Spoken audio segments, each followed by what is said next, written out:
اعوذ باللہ من الشیطان الرجیم بسم اللہ الرحمن الرحیم رب اشرح لی صدری ویسر لی امری واحلل عقدۃ من لسانی یفقہوا قولی۔ جب دنیا ریزہ ریزہ ہو جائے گی، قیامت کی چھوٹی اور بڑی نشانیوں کے بارے میں۔ علامات صغریٰ، قیامت کی چھوٹی نشانیاں۔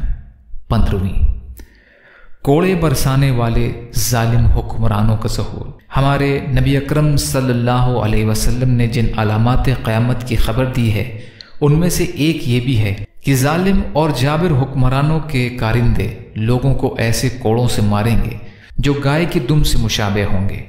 ان کوڑوں کی مختلف قسمیں ہیں، جن میں چمڑے کے، بجلی کے، ربر یا پلاسٹک کے اور درختوں کی شاخوں سے بنے کوڑے شامل ہیں۔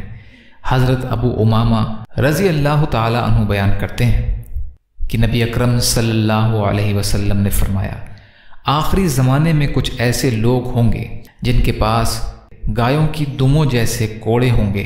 یہ ظالم اللہ کی ناراضی کی حالت میں صبح کریں گے اور اس کے غضب کی حالت میں ہی شام کریں گے۔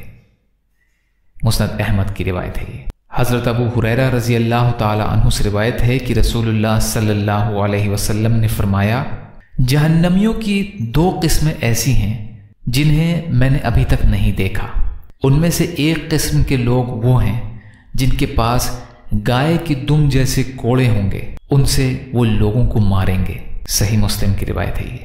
حضرت ابو ہریرہ رضی اللہ تعالی عنہ سے ہی روایت ہے کہ رسول اللہ صلی اللہ علیہ وسلم نے فرمایا، اگر تمہاری عمر نے وفا کی تو بہت ممکن ہے کہ تم ایک ایسی قوم دیکھو جو اللہ کی ناراضی کے عالم میں صبح کرے گی اور اس کی لعنت کی حالت میں شام کرے گی۔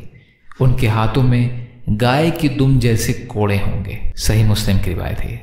اس حدیث میں لوگوں کو مارنے کا ذکر نہیں، لیکن ان پر اللہ کی ناراضی اور لعنت کا ذکر اس بات کی دلیل ہے کہ وہ لوگوں پر کثرت سے ظلم و زیادتی کریں گے۔ یا اللہ ہم سب کی ظالم حکمرانوں سے حفاظت فرما۔ یا اللہ سچی توبہ کی توفیق عطا فرما، دین پر چلنا آسان بنا۔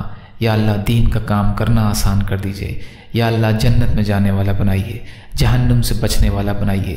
یا اللہ جو مسلمان جہاں بھی پریشان حال ہیں، ظالم حکمرانوں اور ظلم کا شکار ہیں، یا اللہ آپ جیسا بہتر سمجھیے ویسے ان کی حفاظت فرمائیے۔ یا اللہ آپ جو بھی فیصلہ ہمارے لیے فرمائیے اس کا انجام بہتر فرما دیجئے۔ یا اللہ اپنے حلال میں سے دیجئے، اپنے حرام سے بچائیے، اپنے غیر سے بے نیاز کر دیجئے۔ جو مانگا وہ بھی عطا کر دیجئے، جو بھول گئے ہوں اپنے فضل کرم سے عطا فرمائیے۔ برحمتک یا ارحم الراحمین۔ لا الہ الا اللہ محمد رسول اللہ۔ السلام علیکم۔